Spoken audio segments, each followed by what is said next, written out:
Imagine standing on the rocky islet just off Uskudar, gazing at the graceful silhouette of the Maiden's Tower against the Bosphorus sunrise, its centuries-old stones whispering legends of princesses, pirates, and princes.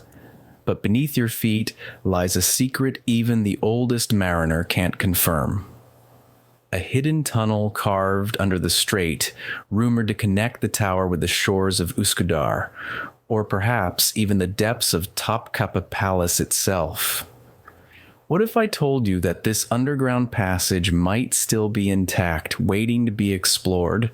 Stick around, and if you love uncovering forgotten mysteries, please subscribe and give this video a thumbs up.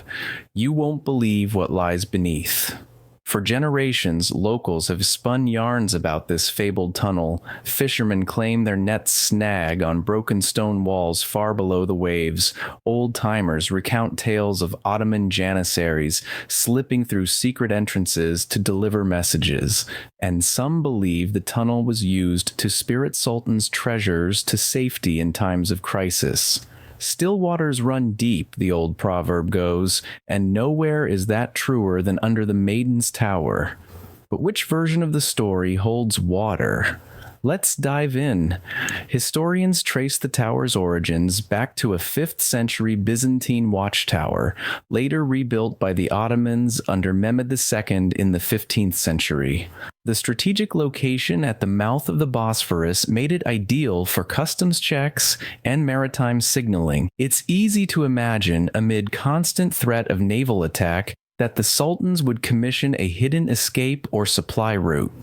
In fact, archival documents from the 16th century reference secret works at the tower's foundations, though frustratingly vague on details. If you're as curious as I am, hit like and type tunnel in the comments to let me know you want more archival deep dives.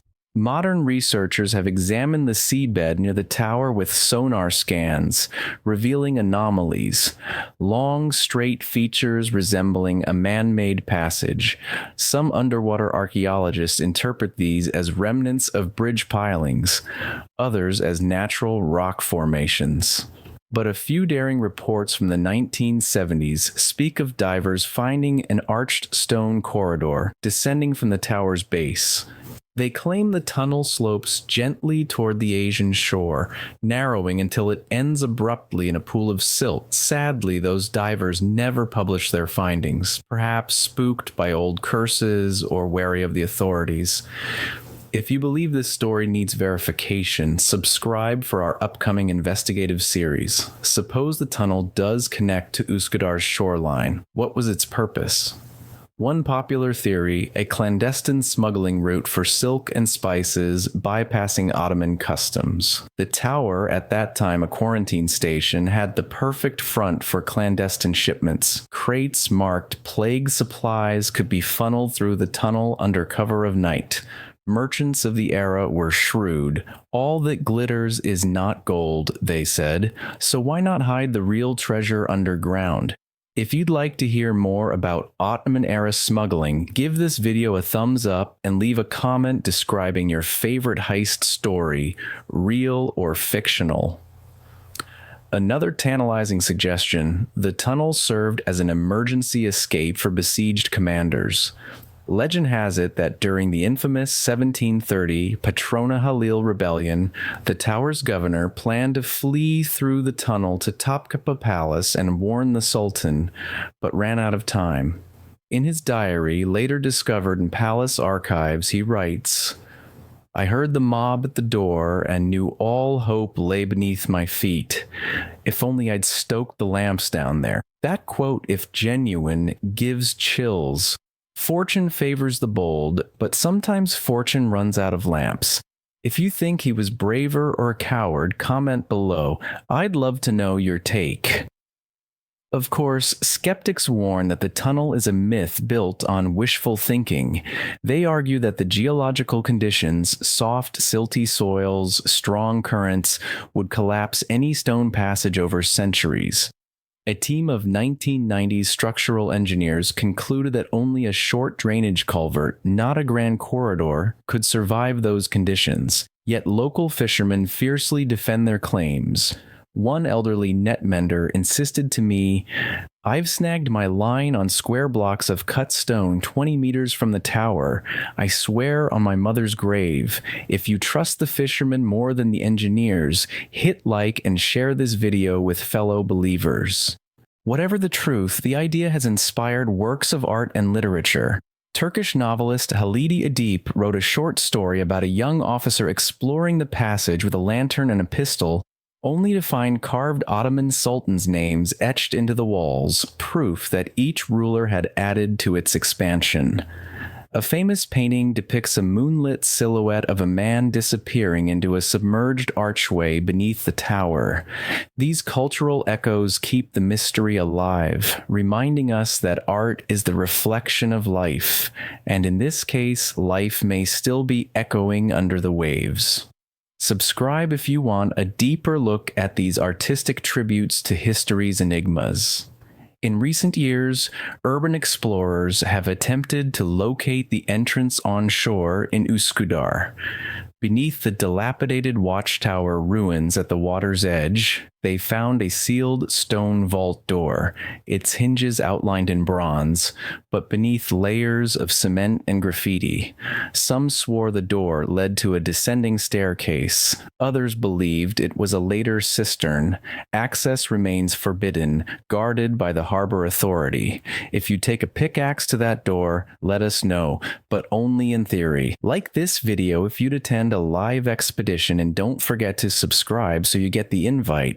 What if the tunnel instead leads to the European side, right beneath the heart of old Constantinople? Turkish conspiracy podcasts speculate it connects to the Seraglio Point, ferrying sultans unobtrusively between continents. The logic is appealing. Rather than face a stormy water crossing, they'd slip through the dry channel. But for a tunnel under the busiest shipping lane in the world, the engineering challenge would be monumental, even by today's standards. And yet, an Ottoman document from 1623 mentions an underwater gallery used during a plague to move patients from Üsküdar to quarantine of Sütlüce. If you think engineering faith can bridge continents, hit like and type Europe Tunnel in the comments. As we weigh these possibilities, consider the human element. Each rumor of silken crates fleeing governors or plague patients belongs to a real person whose life was irrevocably shaped by politics, fear, or illness. The tunnel, whether real or imagined, is a vessel of memory. "Those who forget the past are condemned to repeat it," said philosopher Saniana. If history's lessons matter to you, please subscribe and press like. Let's keep those lessons alive. So, where does the secret passage actually go? The answer remains buried under centuries of story and silt. But here's one final clue. Local lore tells of fishermen who, on foggy dawns, see lantern lights bobbing under the tower's arch at low tide. No one claims to send them, no one to collect them. If you ever see such lights, you'll know the tunnel lives. Until then, we chase shadows. If this video sparked your imagination, like, share, and comment with your boldest theory, tunnel to Topkapi, hidden cistern, or perhaps an ancient railway for sultans' pets. Thank you for journeying beneath the Maiden's Tower with me. Don't forget to subscribe for more explorations of history's hidden corridors, like if this mystery thrilled you, and comment below with the next Turkish legend you want unraveled. Until then, may your curiosity never run dry. And remember, truth is stranger than fiction, but sometimes fiction leads us to the greatest truths. Farewell, intrepid viewers, and I'll see you on the next adventure.